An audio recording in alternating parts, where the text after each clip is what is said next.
Well, we were telling you, and the story is already up here on Sports Day, that Pakistan, despite the fact that they had announced their T20 World Cup squad, well, it seems that we're not quite out of the mud when it comes to them threatening boycotts, whether it be of partial tournaments or the entirety of the tournaments. But wait, I hear you ask, what do you mean partial tournaments? Well, that's because we're just getting to know, according to reports in the Pakistan media, that the Pakistan Cricket Board are considering not playing the India game, which will be taking place on February 15th, is as a show of protest against the ICC for their decision to exclude Bangladesh from the T20 World Cup. So that is a whole new twist on things, because so far we've been hearing we won't play the World Cup, we'll listen to it now. It's just one game.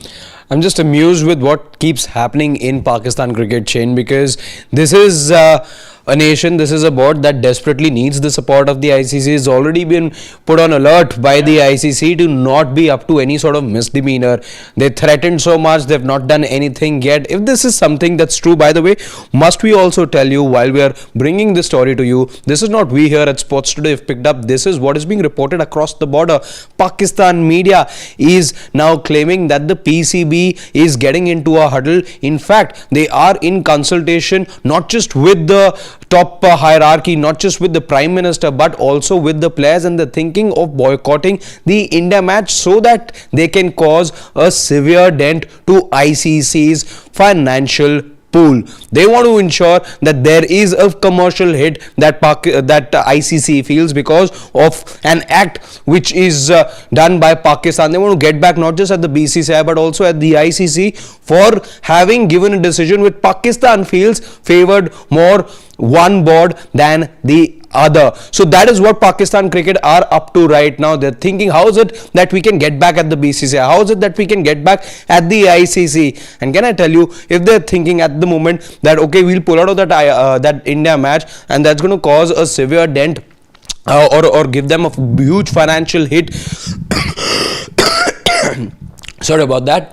If the PCB is thinking that they're going to be giving a huge financial jolt to the ICC, then must they not forget that they also tend to lose a lot as far as finances are concerned. Are they not going to be broadcasting that match at home? What about their broadcaster? Do they have the funds to be able to then compensate the broadcaster for the lack of India-Pakistan match being shown across the length and breadth of the country? If you're a cricket hungry nation, and that's what Pakistan believe we are, and we totally stand by that, but they should not forget who they are as well. They are just as cricket loving, cricket hungry as we are.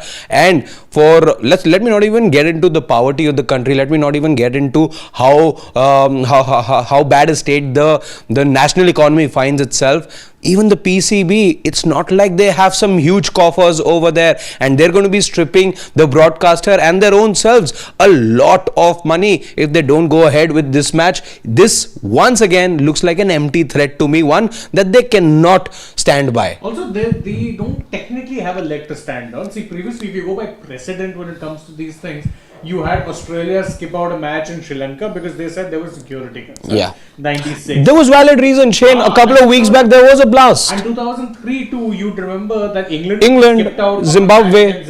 Yes. Zimbabwe. New Zealand didn't play in Kenya. So you had multiple of these issues happening. Yeah. But they were only docked points because those were one-off matches.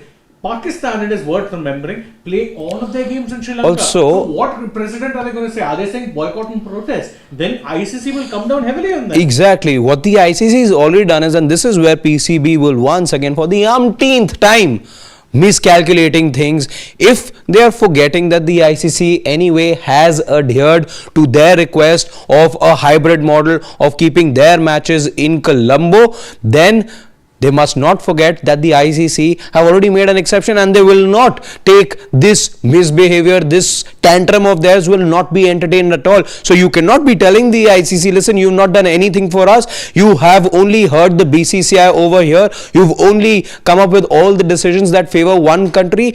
You will not, as Shane said, have a leg to stand on. Can I also tell you one more thing? As far as Pakistan cricket is concerned, look at the disarray that they've been.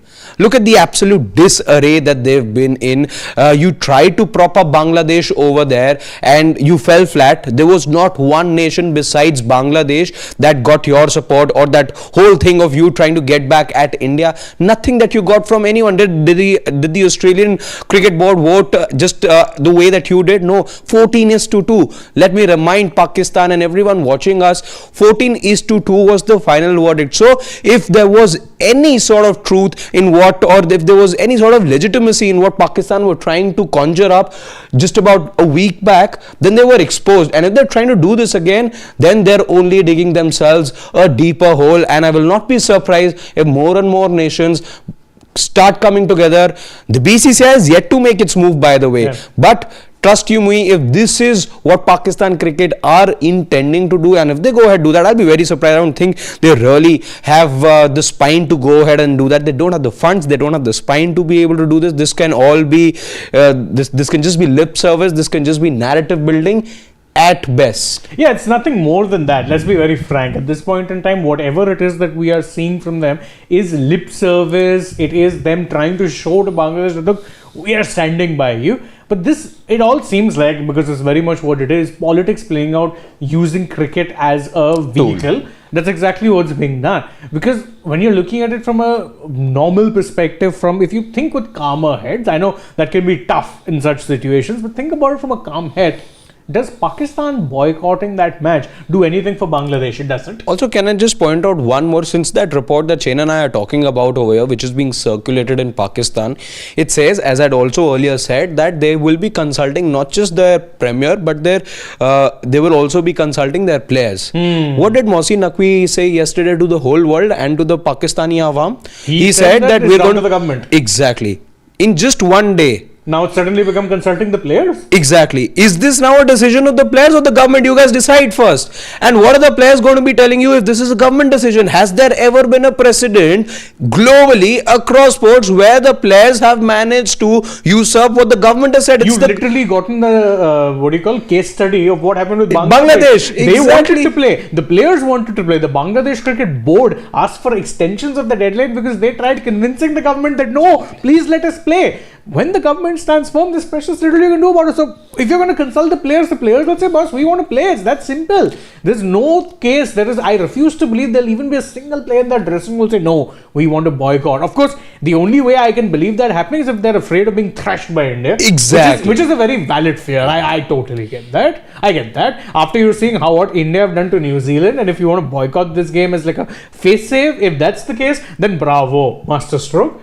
But if you're looking at it from an actual cricketing perspective, you're trying to send a message, boss, nothing doing, sorry, there is nothing to be won here. Exactly. This is, I said this yesterday or the day before at the dugout, that if you want drama, politics, comedy, and very less of cricket, then you follow Pakistan cricket. You get all of that. This is what Pakistan cricket is in a nutshell. A lot of drama, a lot of posturing, very little cricket, and this is something you will see in the upcoming T20 World Cup as well. I mean, at this point in time, they're outshining their soap opera writers. That's the level we've reached. I thought they're good, by the way. Yeah, they're very good. Very good. Exactly. The soap operas are excellent. I know a lot of people who are big fans of Pakistani soap operas, and they're somehow eclipsing that. I thought the Asia Cup was the peak. Not giving the trophy, celebrating without the trophy, all the gestures with planes. I thought that was peak. This is something else entirely. It's reached a whole new level, and I'm all for it. I'm going to go get some popcorn, but unfortunately, there's not much else for us to discuss. That is the breaking news update for you guys, and obviously, we'll have a longer discussion on this later in the day. You can join us for that. Of course, we'll have our live dugout. It's a nice little Monday today, so plenty to talk about back then. For now, though,